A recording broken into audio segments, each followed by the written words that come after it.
नहीं बदल रहा है। अब आप यंगस्टर से पूछिए कौन चापलूसी करेगा। एक डैनिश कंपनी के सीईओ हैं और उनका ही एक जूनियर इंडियन सीईओ का जूनियर वो डैनिश कलीग के साथ ऐसी मतलब उनका बैग उठाने लगा, उनको सर करके पीछे भागने लगा, ऐसा कि जितनी रिस्पेक्ट वो कभी भी अपने इन सीईओ को नहीं देता और ये काफी डेमोक्रेटिकली रूल करते हैं।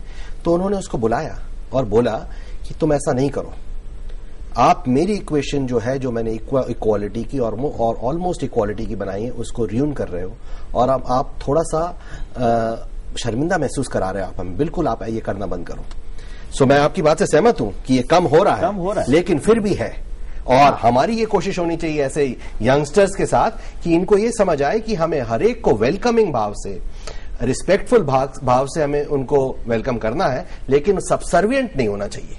ये जो सारी चीज जो हक जमाना और ये सबसर्विएंट बनना या सबसर्विएंट बनाना ये कहां से आ रहा है? ये अगर आप देखें हमारे गवर्नमेंट में भरा हुआ है और जिस तरीके से आपको वो पुलिस वाले कांस्टेबल्स और सारे लोग आपको ट्रीट करते हैं सड़क पे जब ऐसा कुछ उनको ब्लॉकेड करना होता है तो बिल्कुल they treat you with subservient. ये हमारे ऑर्गेनाइजेशंस में ही प्रॉब्लम नहीं है एक तांत्रिकता, ये हमारी सोसाइटी की प्रॉब्लम। और आप ये कहते हैं कि शायद इसमें सरकार का भी काफी योगदान है, क्योंकि सरकार आम आदमी को या नागरिक को कैसे ट्रीट करती है उससे वो सीख जाता है कि हमारे ऑर्गेनाइजेशन में हम अपने से जूनियर आदमियों को कैसे ट्रीट करेंगे। सरकार हमारे लिए काम करती है लेकिन सरकार हमको ट्रीट करती है जैसे कि हम सब कचरा है। बिल्कुल ओके। और ये एटीट्यूड चेंज होना बहुत जरूरी है।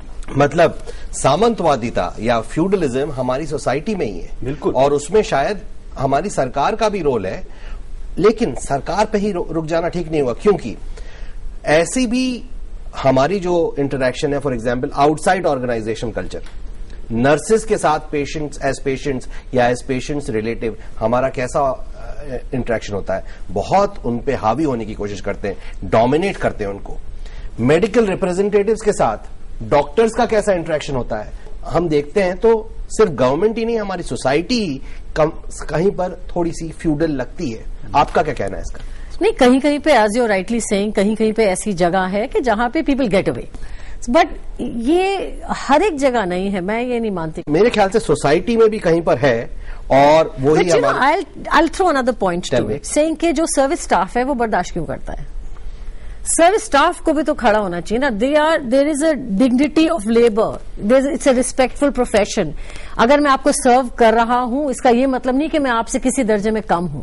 अगर आप वो फर्मनेस एंड बैलेंस आप एस्टैब्लिश रखें, कॉल सेंटर की भी जब कॉल्स आती हैं we are rude to them because they intruding our privacy, मगर अगर वो बंदा आपसे ढंग से बोले मैम मैं आपका टाइम लेना चाहता हूं, आपकी पॉलिसी एक्सपायर हो रही है या आपका प्रीमियम जाना है, आप कृपया करके मेरी 2 मिनट बात सुने, उनका भी व्यवहार बहुत जरूरी है यहाँ पे। How do you push back? एक मेरे को सेइंग याद आ रही है which says it is fruitless for the sheep to adopt resolutions in favor of vegetarianism till the wolf is of a different opinion.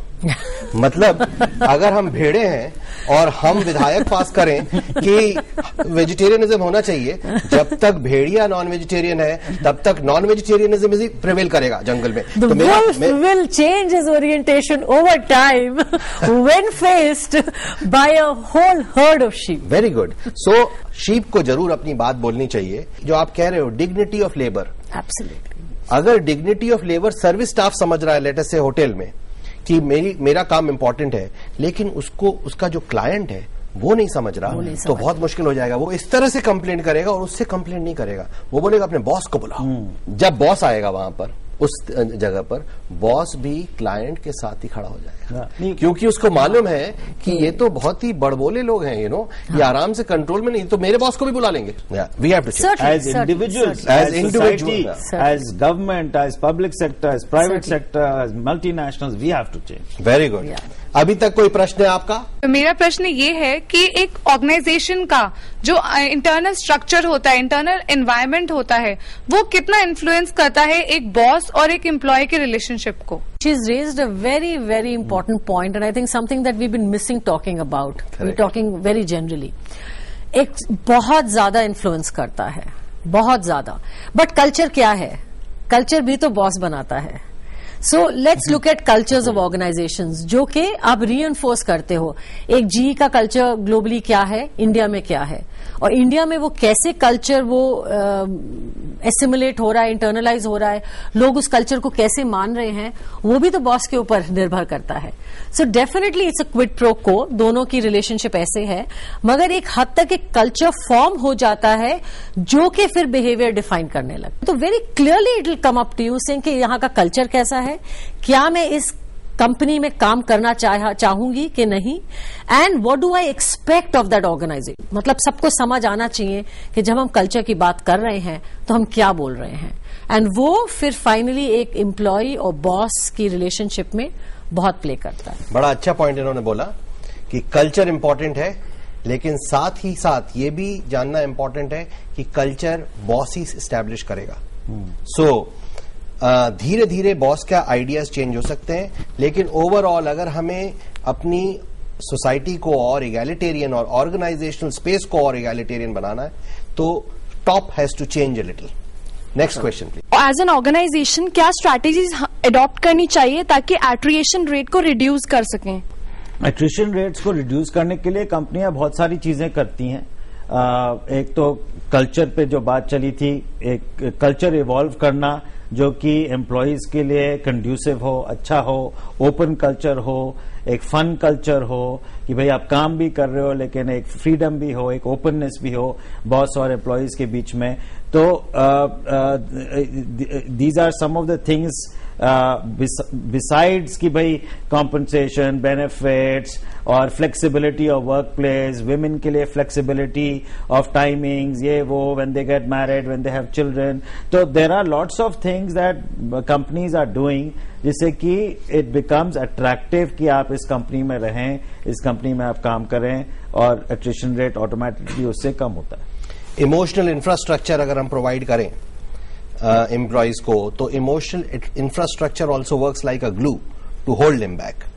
दूसरी चीज, एक बॉस कहता है गो, लीडर कहता है लेट्स गो।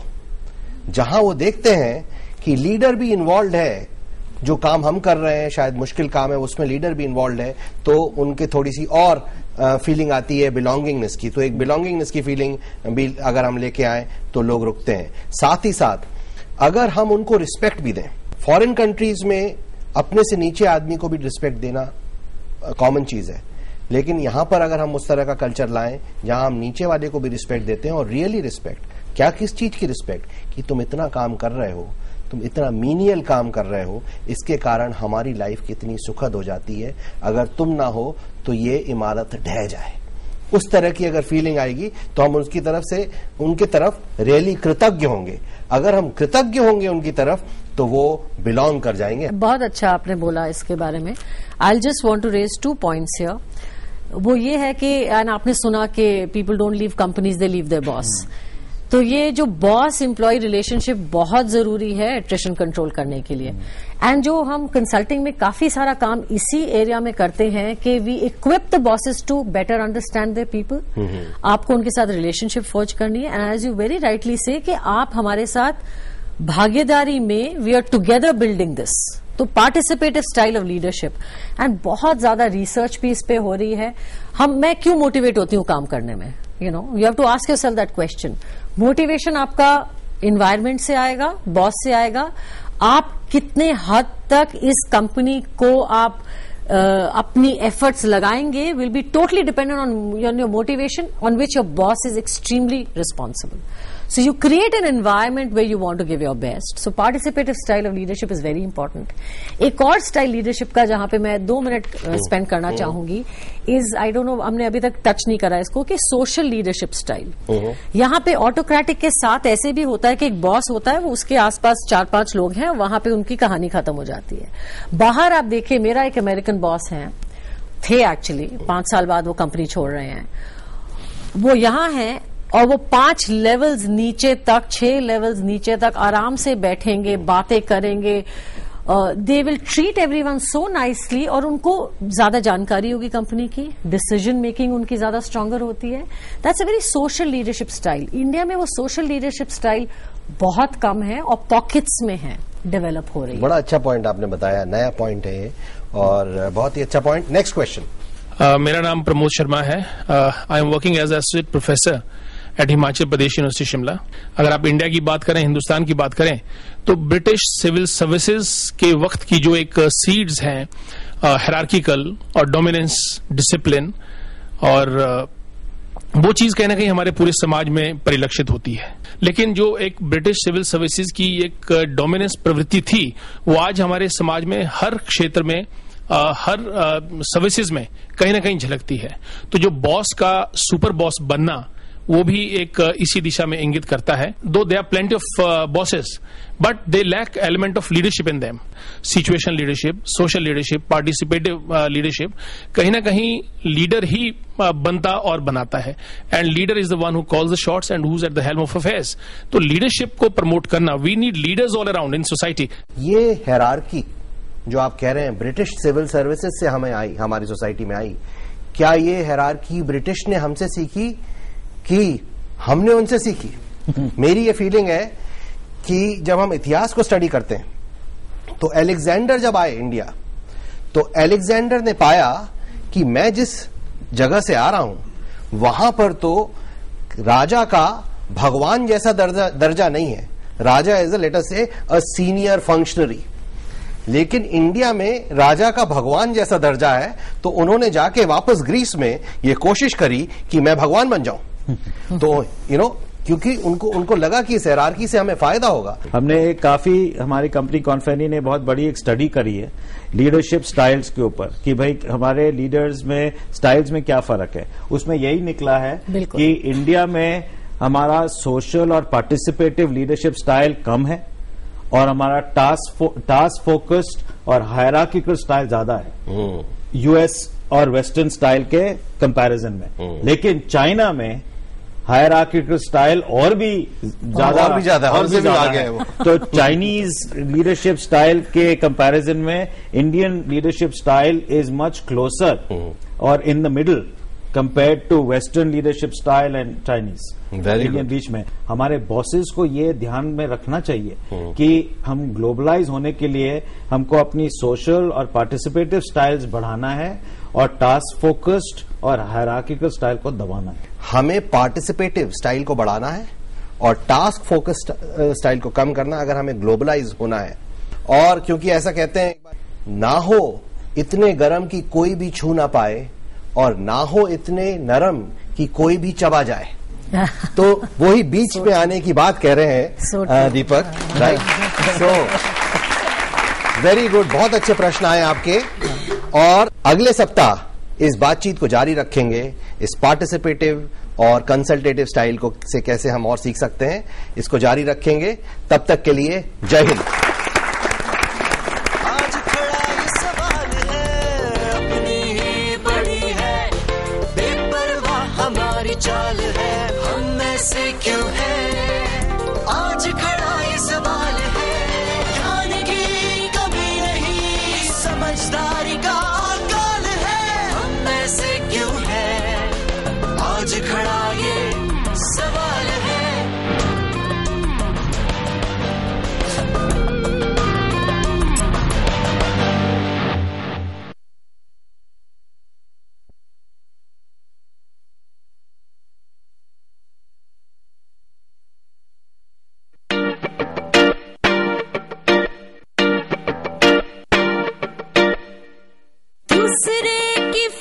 नहीं, सिर्फ अपना ही ख्याल है, हम ऐसे क्यों हैं? आज खड़ा ये सवाल है, अपनी ही बड़ी है, बेपरवाह हमारी चाल है, हम ऐसे क्यों हैं? आज खड़ा ये सवाल है, ध्यान की कमी नहीं, समझदारी का काल है, हम ऐसे क्यों हैं? आज खड़ा ये सवाल है.